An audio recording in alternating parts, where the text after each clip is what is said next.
Hello, everybody. A very, very good evening, good morning, wherever you are in the world. This is, I think, the first time that as soon as I come on, I actually see that there are already people here. So something has worked very well this time, which is great.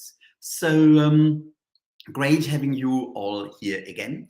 And it's very exciting today because so many people have come to Reiki because it is such a well-known and amazing complementary therapy, and this is what we'll be talking a lot about today. Sometimes I kind of drift off into all these particularly spiritual or philosophical ideas and life-changing ideas. We'll be talking about that as well.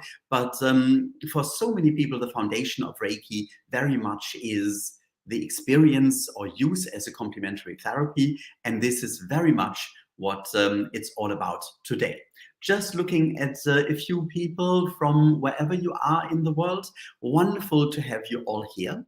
And more people are joining. In case you're wondering what happened to me, I have been on a holiday. I still can't quite believe it myself. I've been away for 5 days by the sea in England, and the sun was shining. So this is why I look rather tanned at present. But it's wonderful to be here. Of course, I have used Reiki every day for myself, and I've also used it to connect with nature, which was really quite mind-blowing. With the sea, actually. I had a few conversations with the sea, and I'll be filming next week a video about this experience, because it's really quite amazing what water, what the ocean can tell us about life and about the cycles of life. It's absolutely incredible. Today, it's, as I say, very, very much about palm healing, hands-on healing, the traditional use of Reiki as a complementary therapy. And of course, when we look at Reiki, this is how it was primarily used for many, many decades. Mikao Usui came into, well, he went through a very, very difficult time. Of course, he then went on and went to a mountain, and sorry, I'm just, somebody knocked here around here. Don't know what it was. So let's just go back. Sorry, somebody didn't knock me out, but there was some knock. I think it was the door next door, but it's very strange when you're in the flow and suddenly you're interrupted. So let's get back to 1922 and Mikao Usui, when he went after a very, very difficult time to Mount Kurama. And on this mountain, he stayed for 21 days, fasting, meditating, almost ending his life. And in the end, as we all know, he saw light, he felt energy, he felt a connection. And for him, it was a sign that he was connected to the universe directly. So he called this Reiki, the highest vibration in the universe. Nothing in between, directly to the source, to the creative force, to the origins, to the core of the universe, to eternity. And when he got up, he was still kind of, as we today say, a bit zoned out, and knocked his toe on, or caught his toe on one of these many exposed roots on Mount Kurama. And although he was, as the memorial stone about his life says, enlightened, or had a moment of enlightenment, he was still in a body, and it hurt. So he bent down, and he wondered what to do. Of course, he didn't have a first aid kit or any other medical equipment or so. And when you tore off a toenail, it is, well, I suppose it is very, very painful. So he used teate, the Japanese tradition of palm healing, which for centuries had been used in Japan. It was very, very prominent part of the samurai tradition. They used it really focusing energy on for healing purposes.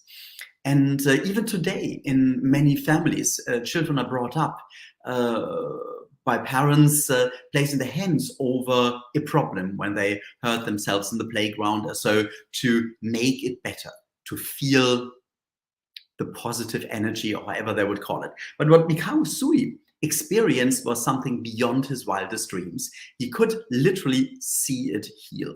The pain receded and it started to heal.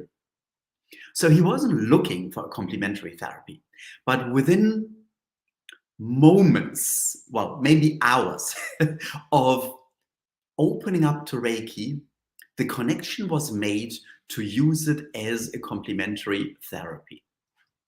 And of course, this was as mind-blowing to him as it is still today for everybody experiencing it. And he started giving treatments to people in distress, people who had long-standing chronic illnesses and pain. And it was so successful that the word just spread throughout Tokyo very, very quickly, because he went to Tokyo then and opened his first place of Reiki practicing there. So a bit like today, and I've just spoken with my wonderful guest, Maureen Chung, a moment ago, and she is sitting in her treatment room at the moment, so I could see the treatment room. So it's a bit like that, that Mikao Sui had, where he treated people with Reiki for all sorts of illnesses. Of course, he then realized that given that he could so easily use it, it should be possible for other people to make the same connection. So he came up with this idea of an attunement, of allowing people, facilitating this connection for other people as well. And the whole system of Reiki was born. Training in Reiki 1 to feel it for yourself, to start using it on yourself as a complementary therapy, and of course, naturally, also as a path of self-development and spiritual development. Then Reiki 2, fine-tuned with the symbols to go into different aspects and levels of vibrations and of healing, and ultimately the master teacher level, so that it could really spread into the world. And this is why we are all here today, because it really, really did. Mikao Sui did very much focus in his teaching and his practice on Reiki as a complementary therapy, and this is what so many people came for. But for him, it was a natural effect of Reiki that it just didn't stay there. And we all know that. We have a client with a physical problem, and we sense there's something underlying, because of course it works holistically. It works in many ways. It works on our emotions. It works on stress levels. It works on our mental health and mental well-being. It works on creativity and getting new ideas and thoughts and so on. And it can indeed even change life circumstances. So there's so many levels. It works in our relationship to other people. But it does do this automatically and holistically, no matter what the main focus is. And for many, many people, it starts using Reiki as a complementary therapy for a physical problem. In fact, this is why it gained so much traction in 1923, when, was it in July? I think in summer 1923, when there was this big earthquake, the Kanto earthquake in Japan. Kanto is the region, or the big plain on which Tokyo was built, and the epicenter was very close to Tokyo. So not only did it damage many, many buildings, and of course injure many people in there, but because it happened at lunchtime, and people were cooking over open fires, there were fires everywhere for days. The whole of Tokyo was burning. And of course, people were injured, wounded, had horrible injuries. And there were I read recently over 170,000 lives lost. And for many, many months, Mikao Usui left his home every morning and walked around Tokyo, often assisted by some of his students, and gave Reiki to people as a complementary therapy. And sometimes, apparently, it was so overwhelming that he started to experiment how to do it. So he placed one hand on one person and one hand on another person, giving Reiki to two people at the same time. At times, he sent Reiki with his eyes, called Joshiho, or with his breath, called Kokiho, which is something that we often don't do. But of course, for a burn, it's amazing to use the cooling breath with Reiki. So he really became very creative. And as a result, Reiki was very, very, very quickly, the knowledge of Reiki spread within Tokyo, within Japan, and then from there into the world. So when we talk about Reiki, or indeed other therapies, I don't want to say like that, but other alternative therapies, there's always the question, what are they really? Are they an alternative therapy? Are they a complementary therapy? And the thing is, they are very simply both. If people do not want conventional treatments, Reiki may well be a very, very amazing alternative. But, and indeed, by law, as Reiki practitioners in the UK, we're not supposed to suggest that, to use Reiki instead of a conventional therapy if it is obvious that it would be either necessary or traditionally used. Of course, ultimately, this is the decision of the client or the patient. But what we can do is we can use Reiki as a complementary therapy to complement the therapies people are going through already, with the spectacular results of reducing side effects of medication, even of radiation and chemotherapy, which has been well documented by now, with the benefit of healing much more quickly after surgery, and possibly even needing less healing time and less medication and less painkillers. All this has been widely researched already. Unfortunately, not in, I find, enough scientific papers that really needs to be well, we need to catch up with that, and that's one of the idea of Reiki Science and the Reiki Science Academy to promote this more strongly. But it's amazing that the experience is there in so many settings, and of course, because it works, it is accepted in hospitals and private clinics worldwide. In America, there are about 800 hospitals having Reiki clients giving treatments there. And in the UK, the NHS, the National Health Service, is open to Reiki. Sometimes they even have Reiki practitioners they paid for. Often they're paid for by a charity, and many Reiki practitioners indeed are not being paid for, but they just go in there and offer their services as an act of charity. But by doing so, we are reaching many people, and we are kind of breaking down the barriers between conventional Western therapies and Reiki as an energy healing practice. And this is why I'm so excited that today my guest is Maureen Chung, who is a Reiki Master, one of my Reiki Master students. But when she came on my course, she wanted to kind of learn the Western style Reiki, and she was already a Reiki Master. And she, over the last several years in London, she worked in 3 hospitals and in 2 hospices, and she has got an amazing repertoire of stories, of experiences. And she also wrote a paper, an essay on Reiki in clinical settings, which is published on the website of the UK Reiki Council. And I'm going to bring her on now. Hello, good evening. Hello. Thank you so much, Maureen, for joining. Thank you very much for inviting me. So lovely to see everyone and talk about, anything about myself or my experiences in hospital. So hope it will be inspiring or helping some people, some of us on the Reiki community.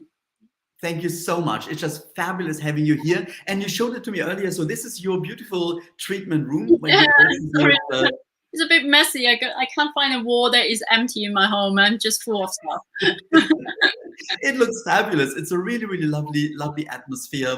And it's wonderful. So you do treat people at home in your private practice, but you also go to hospitals and hospices, and we'll talk about that in a moment. But I would just love to start with the question I'm basically asking everybody: how and why did you start with Reiki yourself? Oh wow!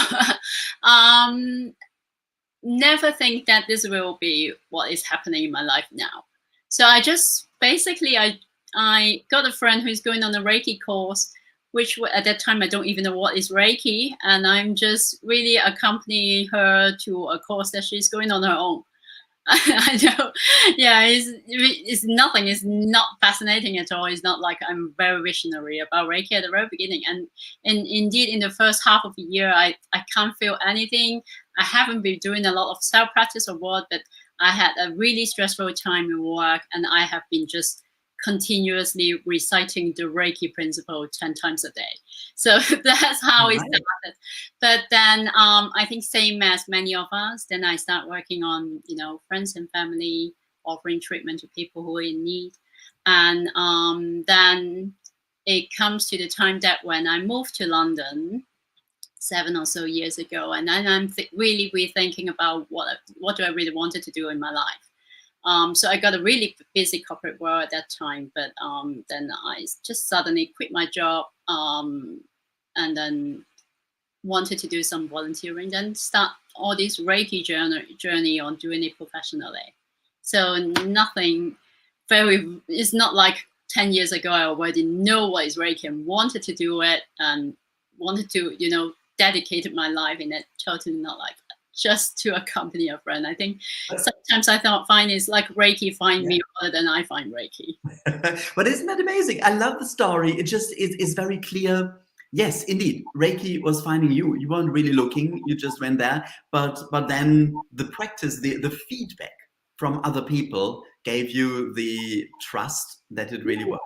Yeah, I think you see the shift in people, you know what it helps. It's not like, oh, they will be free of cancer after treatment or what. Yeah, sometimes it could be as magical as that, but most of the time it's not really like that. But however, you do see a bit of changes in people. You see how peaceful, how a bit of calming peacefulness can actually change in people's life.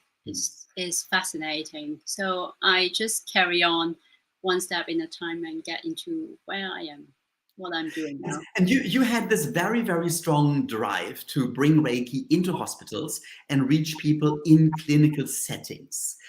How did you get into that? So I think, so we were talking about 7 years ago when I quit my job. I'm new to London. I wanted to do some volunteering, but I don't even know where to start. So there was one day that I live in Canary Wharf, so I walked past that corridor in the mall, and it's full of Macmillan Cancer Fund, that charities poster. I don't even know any charities in London at that time, don't really know how to start. But then I'm thinking, because my aunt passed away from cancer around 20 years ago. I was young at that time, but I still got that feeling in my heart that is like, I don't know what I can do when I'm in front of someone who is terminally ill. And I think at that time, so looking at all these posters, and then I got my aunt come up to my mind, and I'm thinking maybe I can do something around that. Then then what I do is I call the hotline of Macmillan, and I tell them that I wanted to do some volunteering. Is it something that I may be able to offer some help? And then my CV got passed along a few times, landed in one of the clinical lead of the complementary therapy session in one of the NHS hospital. So then we had a chat, we had an interview, but they don't want any Reiki. They don't want any Reiki at that time. We're talking about 7 years ago. Reiki is still, some hospital may start having it, but not that many, not in NHS. It's still very, very, very much starting. But so you got into a hospital then? Yes, and I have a little bit, I was trained as a speech therapy when I was in uni. So I got a bit of hospital background, but I think that is what actually helping me. So in the very beginning, when we had an interview, they don't really want Reiki. So they just wanted someone to help leading their relaxation class and asking if I can help. I'm thinking, why not? I got the time. So I started with that. Then we started with some pilot Reiki program within the hospital. Then we keep putting, get into all the paperwork, all the policy, all the governance, getting everything approved, then starting making a start. Then we got more Reiki therapists joining in. Yeah, then that's how it started. And then get to the next places and carry on doing more in different hospices and hospitals. So somehow, same as I said, Reiki for me, I don't think I have paved that path. In a way, it's not something in my plan, but it just happened. Somehow, one step in a time, it just happened. So. Do you find it scary? Or did you find it scary in the beginning? You have this beautiful treatment room and suddenly you are in a hospital ward and with clients, with patients wired up and all the medical staff there, and you are among all this. So how did that feel? I don't think I feel scared. I know what you mean, but I think because I was trained as a speech therapist when I was in school, so I have seen a lot of really really ill people. A lot of them may be from stroke. So I have seen patients of all stages. So somehow I think apart from me is like getting back into that old shoes in some way. So it's not really scary for me, but that environment, of course, is not totally the same because I'm in a different role. I'm in a different country. I'm talking on my second language. So of course there will be a lot of challenges, but I don't think I feel particularly scary in a way on, people never step into a hospital in some way. However, I think every time when I'm in front of a patient, you feel a bit of a privilege and an honor to be able to be in front of them and do some help in whatever way. And that totally overrides the whole, I love that way of putting it, calling it a privilege to be there, yes, to totally. connect with these people and so on. So do you specialize in certain wards or whatever, or is it people from, suffering from all sorts of different illnesses? It very much depends on which hospital, which hospices, and the setting. In NHS, then mostly, of course, we're doing a lot of oncology patients, so we're in an oncology ward a lot. But at the same time, when you're in hospital, and another group of patients that we're seeing a lot is palliative care. So the end of life, and that also echoes with what I work with when I'm in hospices. I'm seeing a lot of patients who has a life-terminating illnesses or very end stage of life.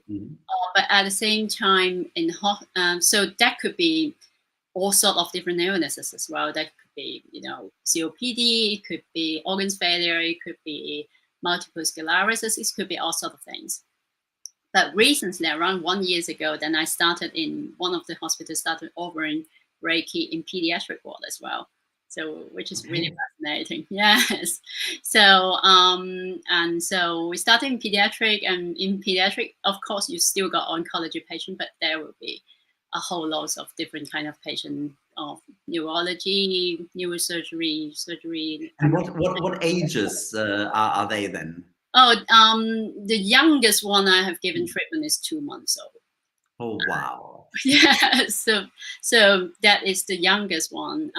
So it, up to 17, of course, and then because once they reach 18, then they will be in the adult ward. So I actually didn't know that you were doing that in a pediatric ward as well. So let's just say that, because I find it fascinating. So how do we approach children? What do you tell them? How do you give the treatment to them? It's similar in one way, but also very different in some way. So because when you're talking about Reiki, no matter who are receiving, whether it's someone who is ill or whether someone who is perfectly healthy, it's ultimately still Reiki that you're doing. We talk a lot, of course, about the benefits of it. So when you're in a hospital setting, you don't talk about chakra energy, you don't really touch these, but you talk a lot about, like what you said a bit earlier, on all the symptoms management, all the helps, all the benefits of Reiki that has been already on the research. So we talk about things like this is something to help you relax. It will just be some gentle touching. And then we talk about things like helping them easing some of the pain, some of the discomfort, helping them, feel a bit more peaceful, calming. So we focus a lot more around that, or helping them with the mood, the anxiety. So these are some of the areas that we'll state. But when we are in children, it's sort of similar. But a lot of time when you're on with a really, really young children, it's not really the talking. I find that it's not really the talking or explanation that I make, but really the connection you already made with that child or that person that in front of you. And it's that presence, that connection itself tells a lot.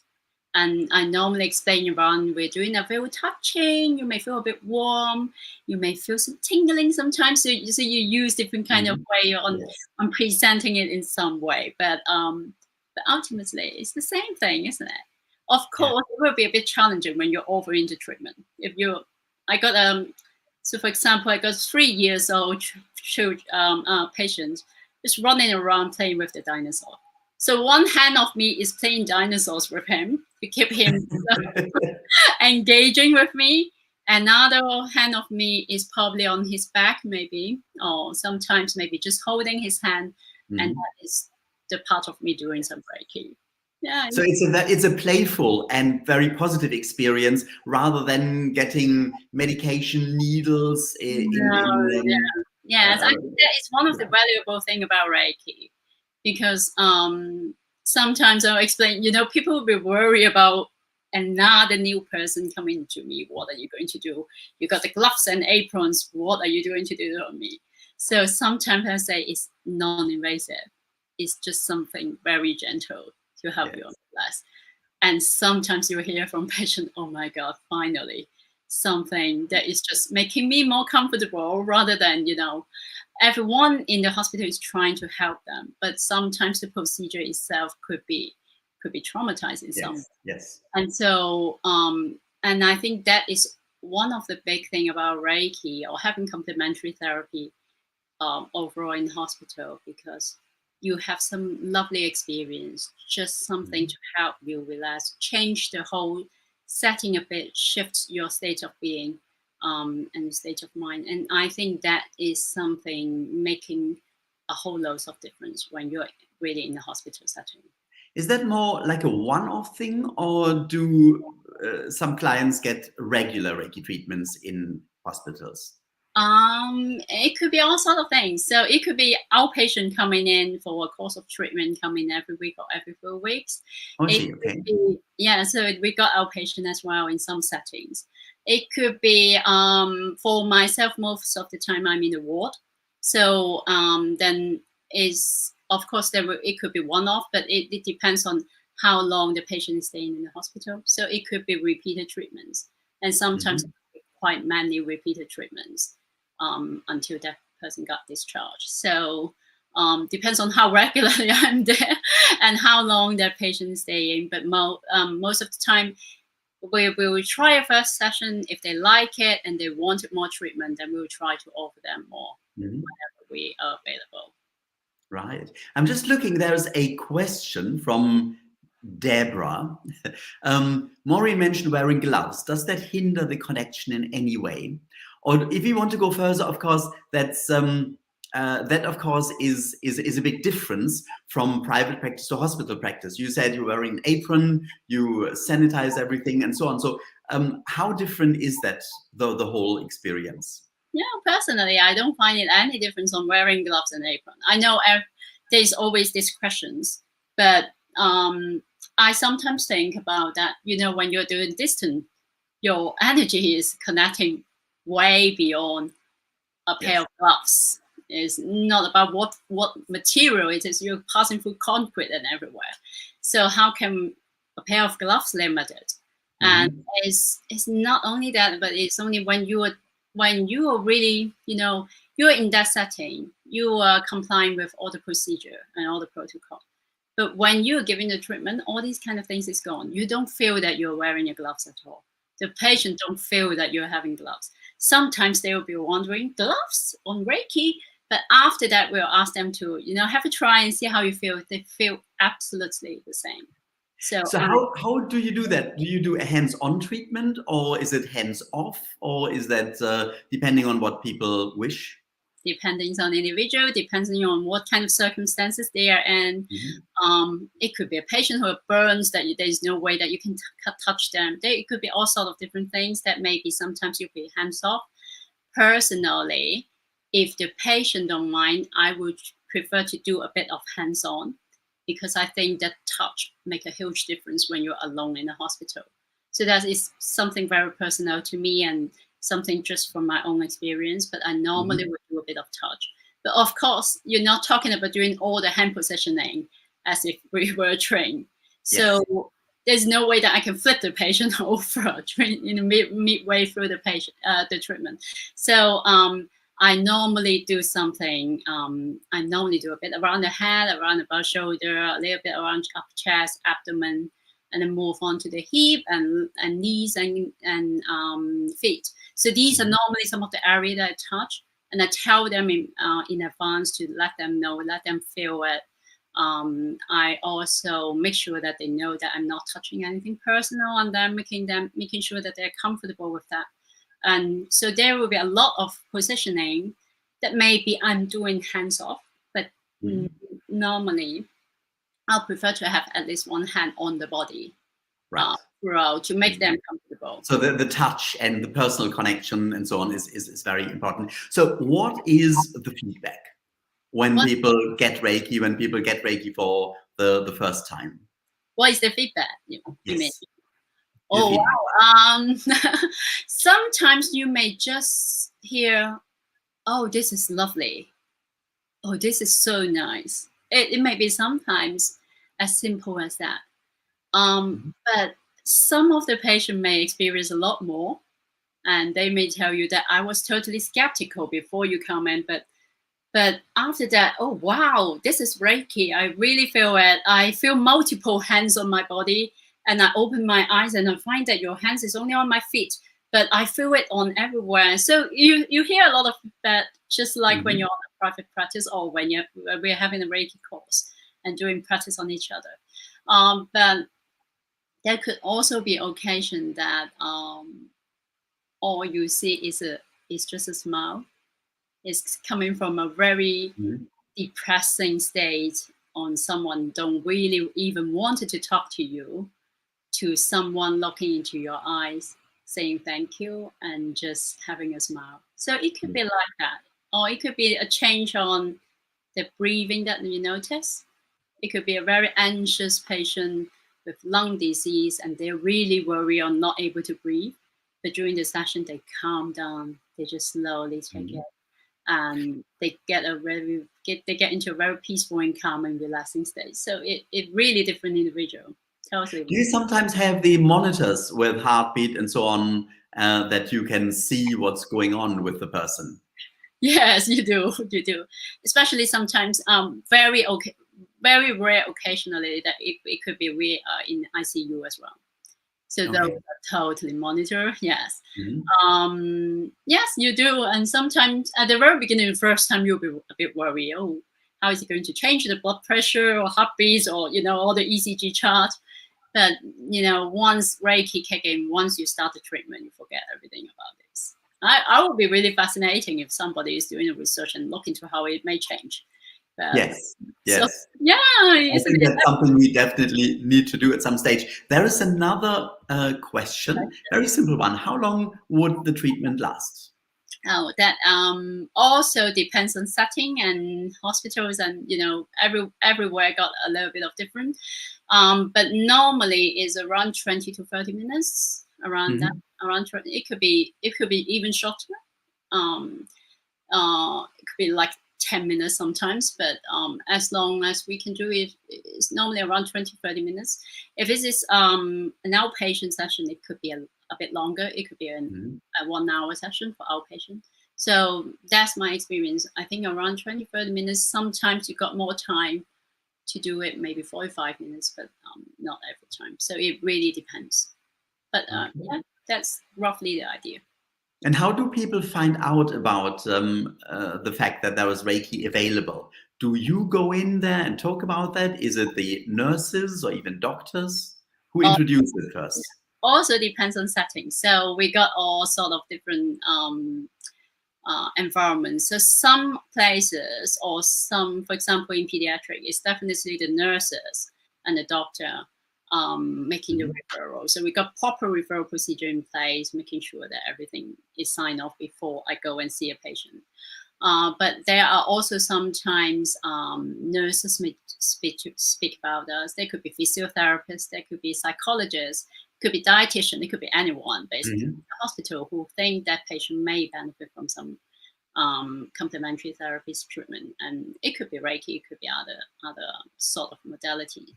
But also in some setting, we go around the world, introduce ourselves, asking whether the patient wanted the treatment. And Mhm. that is something where I really see the change over the past few years, because I remember when I started 6, 7 years ago, nobody heard about Reiki. So I say, I do something called Reiki. Have you heard of it? No, what is it? But nowadays, I Right. think, yeah, many patients said, yes, I have heard of it. Some said, I have tried it, or I know somebody who practices it, Mhm. or mostly you may hear, I have heard about it, but I don't really know what it is. Can you tell me a bit Yes. more? Or is this something that I can try? I So, find that really fascinating, and it's wonderful. Thank you for asking, for answering all these different questions. It's just so important. Of course, this is called the Reiki Revolution. The Reiki Revolution is the idea to bring more Reiki into the world and make the world a better place. But of course, that doesn't mean that Reiki isn't used as a complementary therapy. And to bring it into hospitals and to reach people there and to make them suffer less. And as you say, often people say, wow, what was that? I could feel your hands in different places. So suddenly there's a completely different understanding of life that comes out of that. And I just find it so amazing. What really, for me, is an interesting question: how do doctors and nurses think about Reiki? I never really asked them the questions, but we do receive referral from them. And they will sometimes see me around and then wave to me and saying that I got a patient that would be really good for some Reiki. So I think the acceptance overall has increased a lot. Even there was one occasion that the doctor came in. Normally we'll finish the treatment and let the doctor see the patient.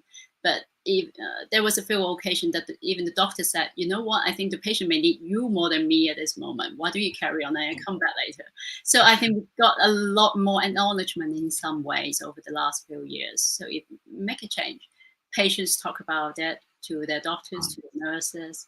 I suppose it's mainly the feel-good effect, stress reduction, coping more or better with the situation, being calmer, being more relaxed, being more positive. And then how do they react when they find out that people actually need less medication, or they heal more quickly?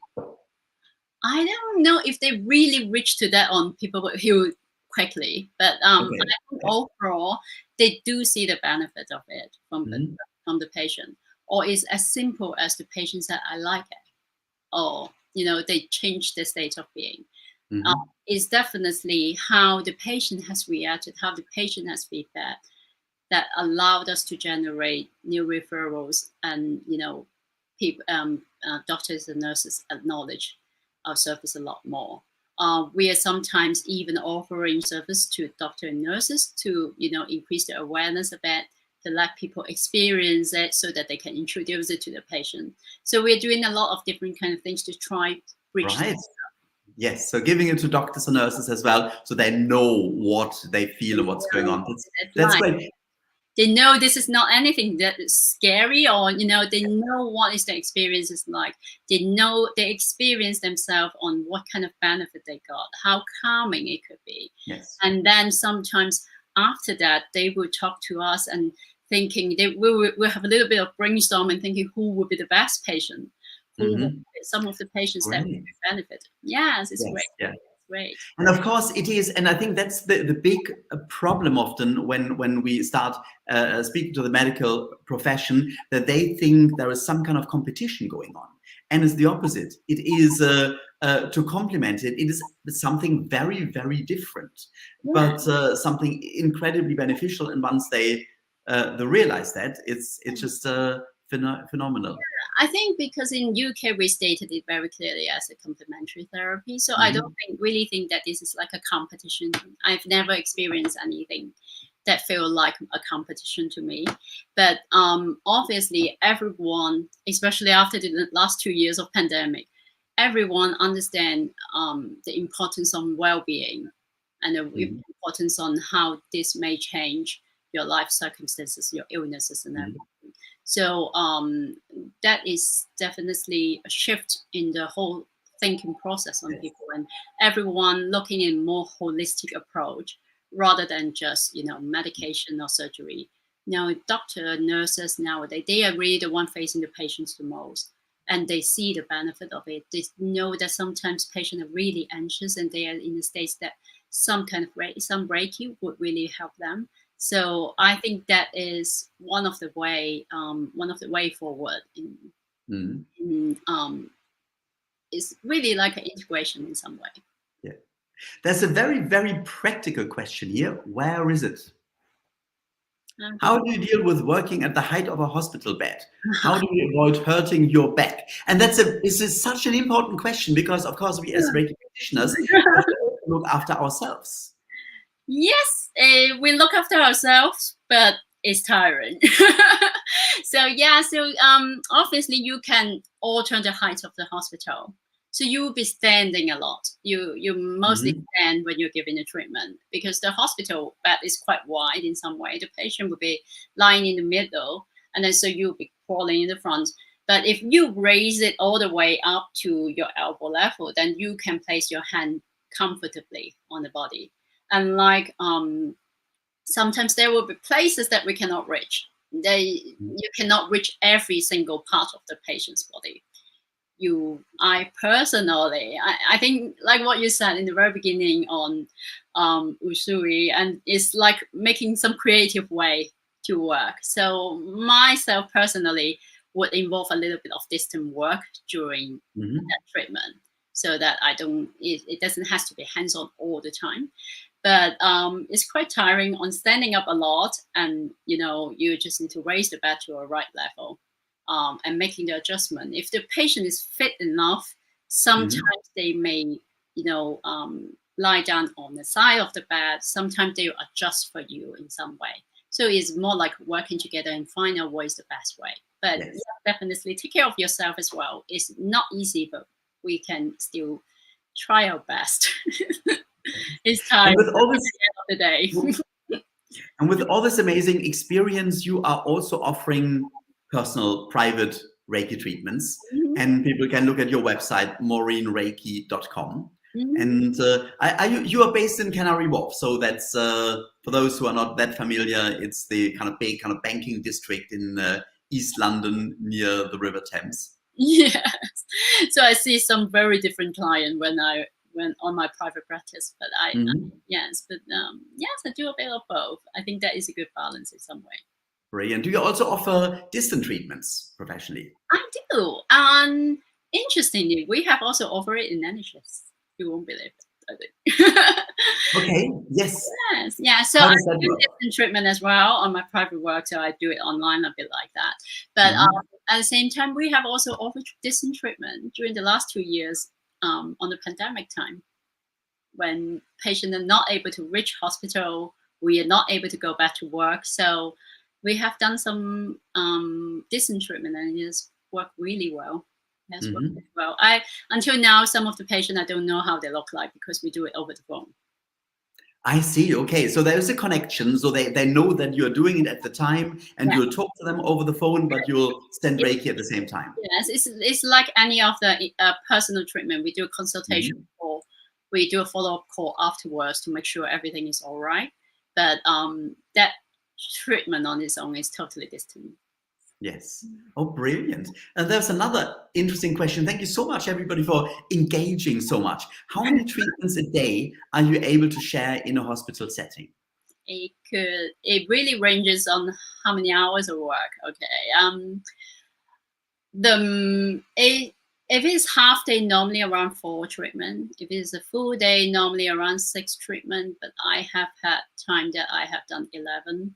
And so it could be a lot, but you take around half an hour, for the treatment itself, but then there is some explanation before this, all the paperwork afterwards.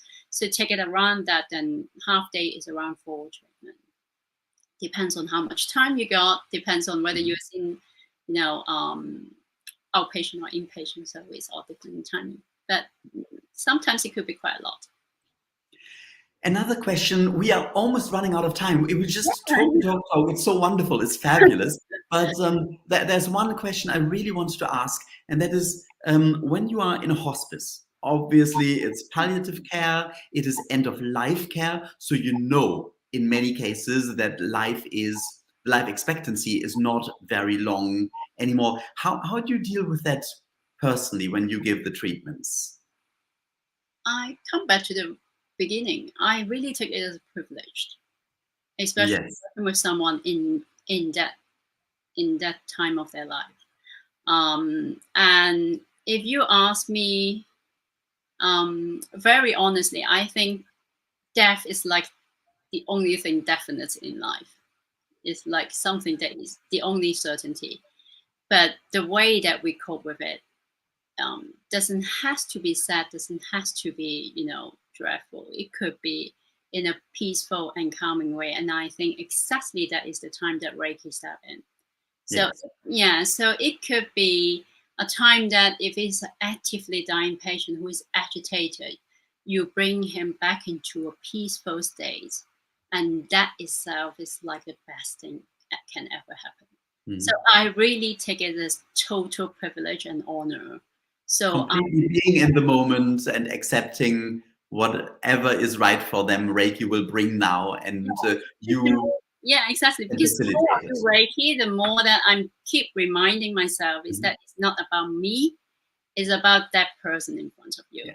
So get rid of all your expectation or your attachment on what you expect from a treatment. It's about what this person is needed in this moment to make him feel whole. It's about wholeness, and that's all healing is about. It's not about taking away his pain or whatever, cure him from cancer. It's not only about that.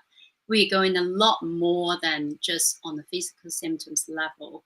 If we're helping this individual, yes, he got a diagnosis, he got illnesses, but somehow it's just an individual lying in front of you. And our process is to working together with him and helping him to be whole again and be in peace again. I think that's what we do.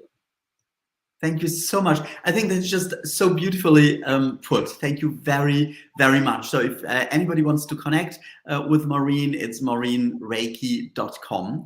And we basically reached the end of that conversation. I'm sure we could just go on and on. So we really should continue that at some stage. But for now, thank you so very, very much for being so inspirational, and I'm sure you'll inspire a lot of people who are looking at this and who will watch the replay at some stage. So I will now blank you out for our final Reiki share today. But thank you so very, very much for being here and for doing that. It's just great. It's an incredible work that you're doing. So, see you later. Thank you very, very much. So this, I'm just so pleased about being able to share this.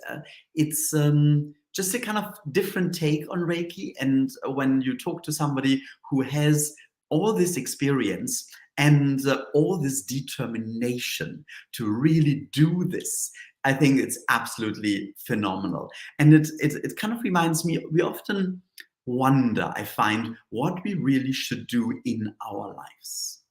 What is our individual mission in life? And it may well be to do something like that. It may well be to just bring the Reiki spirit into our other everyday work. It may be something completely different, but I'm very, very certain that we all have a very clear mission, a very clear purpose in our life, in our incarnation. And that's the topic of the YouTube show this coming Tuesday, when we'll reflect on that. We'll do some exercises and we look at the idea of, so if life is one of many, if we come back after having been here before, why do we do that? What's the idea? What are we supposed to learn? What do we want to learn? How do we understand what life really is all about and what our place is in this incarnation?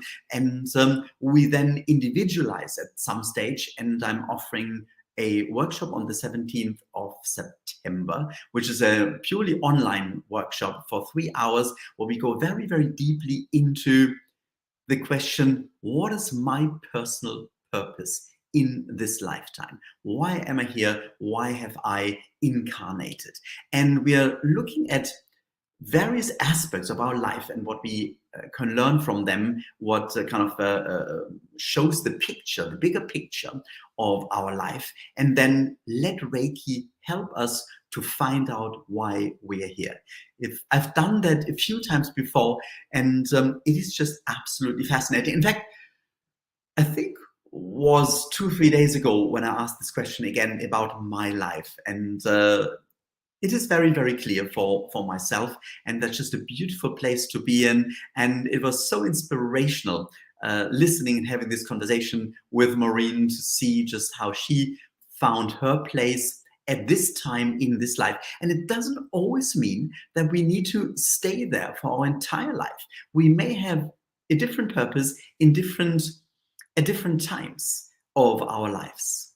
It's just fascinating why we're here, and to be connected to something like Reiki that can help us finding more meaning. But it, of course, also gives us the connection to the universe, to Reiki, whatever we want to call it, and to each other.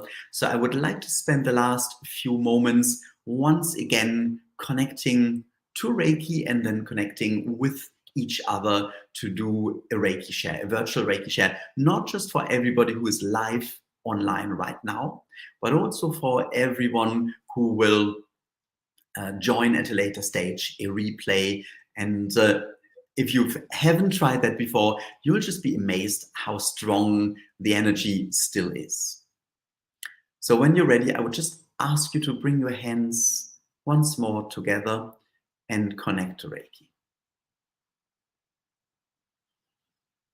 And once you feel the connection, once you feel the flow of Reiki, set your intention to now connect with everybody on this Reiki share, whether live right now or whether in a replay. It may even be you reconnecting at a later time. So just set your intention to now connect with everybody. If you've learned the connection symbol, just draw that and use that to deepen the connection and the experience.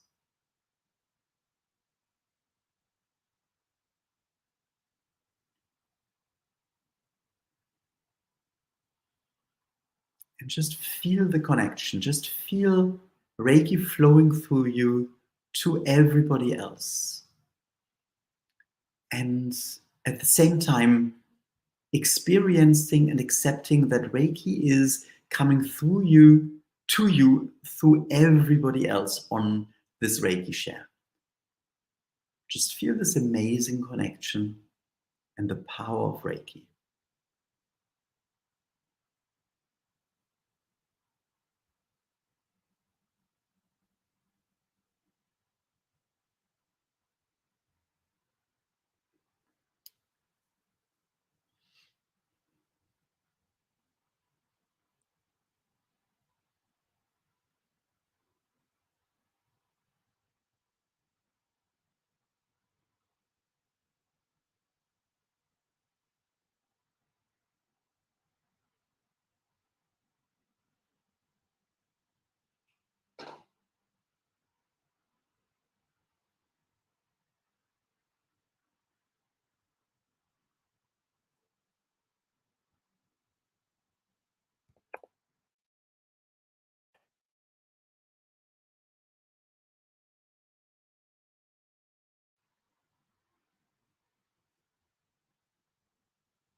And if you are going through a difficult time at the moment, if you are experiencing illness, struggles, challenges, just allow Reiki to help you.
And then once more, just bring your hands together and thank Reiki.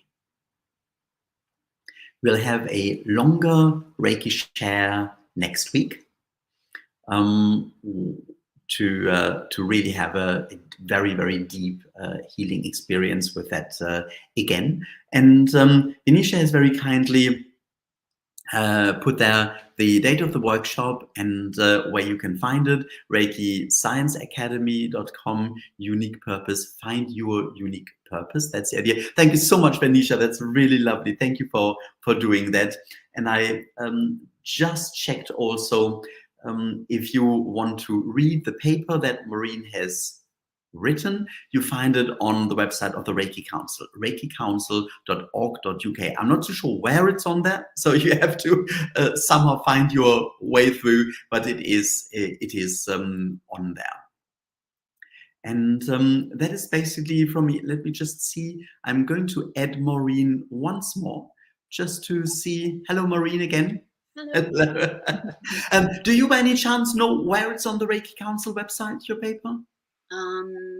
I don't know. I think there is one session that is about research. Under research, it should be. Yes. Brilliant. Yes. Research is under that. That's great. So once again, thank you so much for joining tonight.